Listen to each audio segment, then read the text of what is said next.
বরযাত্রী আসার তাড়াহুড়া নাই আমার। পয়টা পয়টা বলতেছে, পয়টা এটা পরেটা এটা। আজকে কি হবে? আজকে আমাদের ডিফারেন্ট স্টাইলের মাংসের পোরশন দিয়ে বারবিকিউ হবে।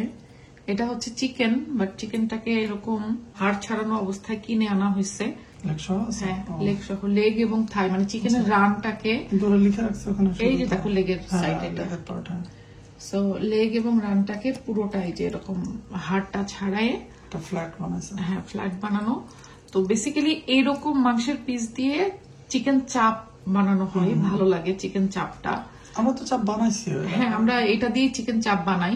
তো আজকে আমরা চিকেন চাপ করব না, আজকে আমরা চিকেন বারবিকিউ করব, এবং সেটা হচ্ছে বাগানে কয়লাই করব।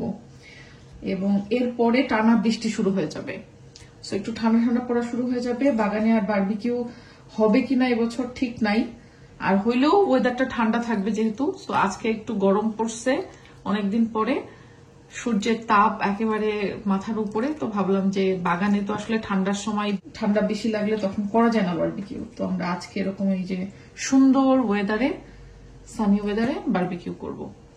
তো এখানে 3 কেজি চিকেনের বনলেস লেগ পিস নেওয়া আছে। এখানে 3 কেজি একবারে আমি মেরিনেট করে ফেলবো, তারপরে আমরা আজকে বারবিকিউ শুরু করব।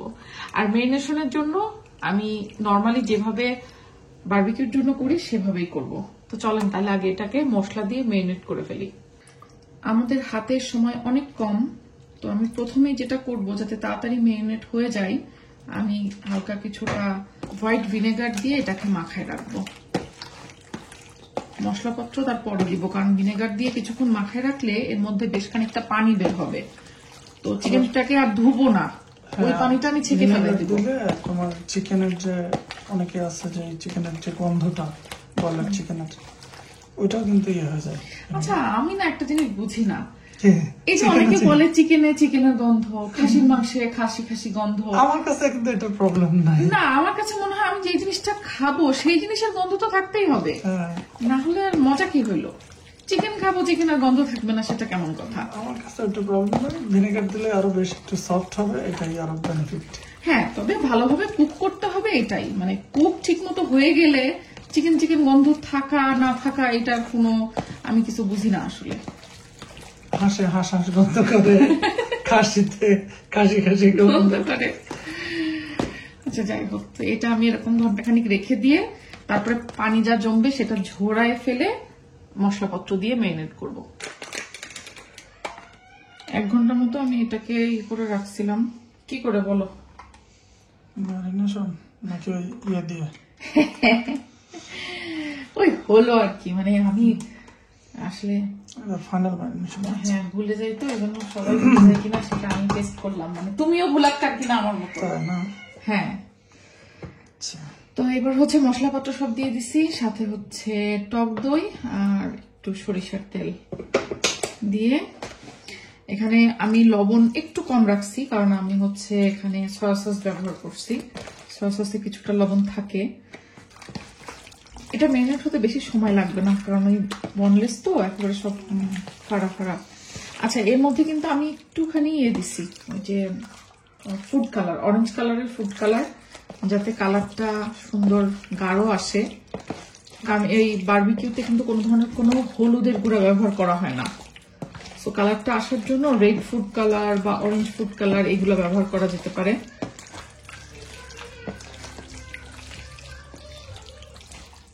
সুন্দর করে এটাকে মাখানোর পালা। কি হইলো বাচ্চা কাচ্চা? দুজন সারাক্ষণ চলতেই থাকে। আদা রসুনের পেস্টও দিছি, কিন্তু এখানে কিন্তু কোনো পেঁয়াজ বাটা দিই নাই আমি, শুধু আদা রসুন দিচ্ছে। আর বারবিকিউর জন্য অন্যান্য যেসব মশলাপত্র দেই সবসময় সেগুলো দিয়ে মেরিনেশন ডান। এবার এটাকে ক্লিন ফিল্ম দিয়ে আমি র্যাপ করে নর্মাল ফ্রিজে ঢুকাই দিব, তারপরে বারবিকিউ করার সময় আবার বের করে নিব কিছুক্ষণ আগে।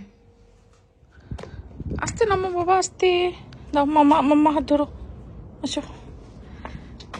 আমাদের এখন সন্ধ্যার পরে বারবিকিউর প্রিপারেশন শুরু হয়ে গেছে। আমাদের বারবিকিউ শেফ, তিনি ব্যবস্থা করছে কয়লা ধরানোর। আর এদিকে আমি টেবিল সেট আপ করে ফেলছি, এই হালকা পাতলার উপরে আর কি, তেমন বেশি কিছু না। রেডিমেড টর্টিয়া কিনে নিয়ে আসা হয়েছে, আর drinks, juice, one time cup প্লেটগুলো বের করছি আমি। আর একদম হঠাৎ প্ল্যানে পলাশ ভাইকে ফোন করছে সুজন যে ভাই ফ্রি আছেন কিনা, বাসায় আছেন কিনা, সন্ধ্যার পরে চলে আসেন তাহলে। তো পলাশ ভাইরা আসতেছে, মানে নাহারাপুরা। এখন রাত কয়টা বাজে গেছে? অলমোস্ট 9টা, 9:30 বাজে। হ্যাঁ, সো আমরা একসাথে কি ডিনার করব একেবারে হঠাৎ প্ল্যানে। বাসায় যে আয়োজন ছিল সেগুলোই। আমাদের বাগানের জুনি বাতিগুলো এই বছর আসলে বাগানে তেমন কাজ আমরা করাইতে পারি নাই।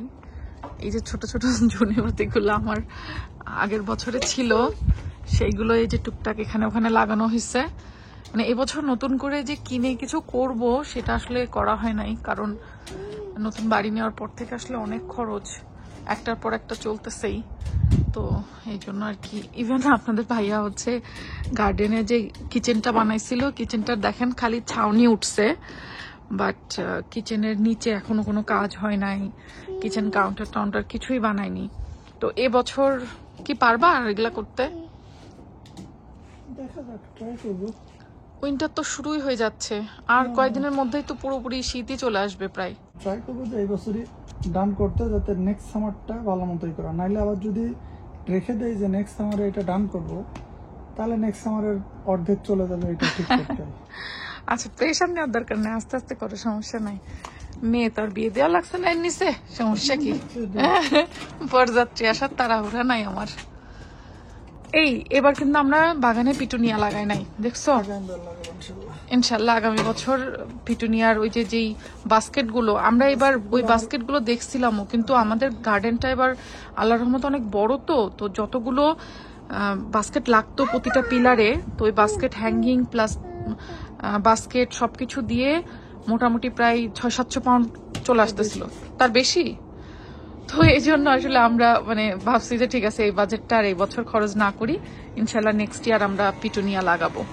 তো পিটুনিয়া লাগাতে হলে আগে আমাদের বাস্কেট কিনতে হবে, হ্যাঙ্গিং যেই স্ট্যান্ড ওগুলা কিনতে হবে, কিনে এই যে প্রতিটা যে পিলার আছে না, পুরো বাগানের এই প্রতিটা পিলারে পিলারে আমাদের দিতে হবে, 2 সাইডেই। তো অনেকগুলা লাগবে। আগে যখন ভাড়া বাসায় ছিলাম তখন তো মনে হয় 5টা করে, 10টা না 11টা দিছিলাম জানি 2 পাশে, বাট আমাদের ছিল হচ্ছে 12টা সামনে ছিল 2টা। ওকে, বাট এই বাসায় লাগবে 30টার উপরে, সামনে পিছনে মিলায়। হ্যাঁ, বাগান তো ওদের ডাবলের বেশি। যাই হোক, ইনশাল্লাহ নেক্সট ইয়ার আপনারা দেখবেন আমাদের গার্ডেনের সুন্দর পিটুনিয়া ঝুলছে, তাই তো? ইনশাল্লাহ। এটা কি? পয়টা বলতেছে, পয়টা, এটা পরেটা, এটা পরেটা। ইউ লাইক পরোটা? ওকে দাও, ওকে ইয়েস মাম্মা, দাও। হ্যাঁ, পরোটা দাও, আমাকে দাও। ওকে, এটা রাখো, এখানে রাখো, পাপা গরম করে দিবে তোমাকে। এই যে আমাদের বারবিকিউর আয়োজন অলরেডি হয়ে গেছে। আপু ভেতরে বসবা না বাইরে বসবা? ভেতরেও চেয়ার টেবিল রেডি করছিলাম। আচ্ছা আচ্ছা, বস, আপনার এদিকে ঠান্ডা হইতে থাকবে। আমি সালাদ করছি এখানে মিক্স, আর এদিকে তোমাদের কি চলে? নান রেডি হচ্ছে। এবছরের কি শেষ বারবিকিউ নাকি আপনি আরো করবেন স্যার? হ্যাঁ, না টেম্পারেচার ঠিক হবে, আবার একটু বৃষ্টি যাবে কয়েকদিন, 1 সপ্তাহ মতো। ভাই বলেন তো, টেম্পারেচার ঠিক হবে না? শেষ, শীত চলে আসলো। এই যে আমাদের খানিদানির প্লেট রেডি। অনেক মজা হয়েছে আপু। মজা হয়েছে? লবণ ঠিক আছে আপু? হ্যাঁ, একটু লবণ নিয়ে টেনশনে থাকি মাঝে মাঝে। লবণ ঠিক আছে আপু? জানো নান নাও পরোটা নাও, যেটা লাগে।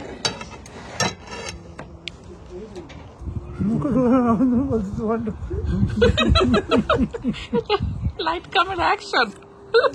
শীতকালে বারবিকিউ করতে গেলে মনে করো আগুন জ্বালাইলে হুম মাংসের নিচে টেম্পারেচার ঠিক আছে আগুন, হুম বাট ওর জাস্ট উপরেই তো মনে করো যে এই দেশের যে টেম্পারেচার একেবারে 3-4 ডিগ্রি সেলসিয়াস, তো ওই দুই দিকের তারতম্য, একদিন মাংস একদিকে হিট পাবে আর একদিকে মনে করো ঠান্ডাই। এই জন্য গরমকালে মানে সামার টাইমে বারবিকিউ মজা হয়। এই থিওরি আমার মনে হয় 99% মানুষ এবং মাথায় ছিল না। ব্রিটিশরা দেখবে যে ওরা বারবিকিউ করে হচ্ছে বিকালবেলা, বিকালকে মানে রোদ থাকে তখন। হ্যাঁ মানে সন্ধ্যা হলে ঠান্ডা পড়ে যায় তো। আমাদের আশেপাশে এরা যতদিন বারবিকিউ করতে যায় দুপুরে করছে ওরা 2টা থেকে 3টা। আমিও আমাদের আশেপাশে সবাই এইটাই দেখি, আর আমরা করি রাত্রে। রাত্রে। কিন্তু এই থিওরি কিন্তু আবার বাংলাদেশের জন্য না, এটা শীত প্রধান দেশের জন্য। গেলে খবর আছে না, শীতের বিষয়টা অপোষ। বাংলাদেশে তো শীতকালে বারবিকিউ করে। সেটাই। বাংলাদেশের শীত হচ্ছে এই যে কত সর্বনিম্ন কত নামে, মনে হয় 10 10-12 সর্বনিম্ন। নর্মালি তো হয়তো 14-15 ঢাকাতে তো 10 হয় না।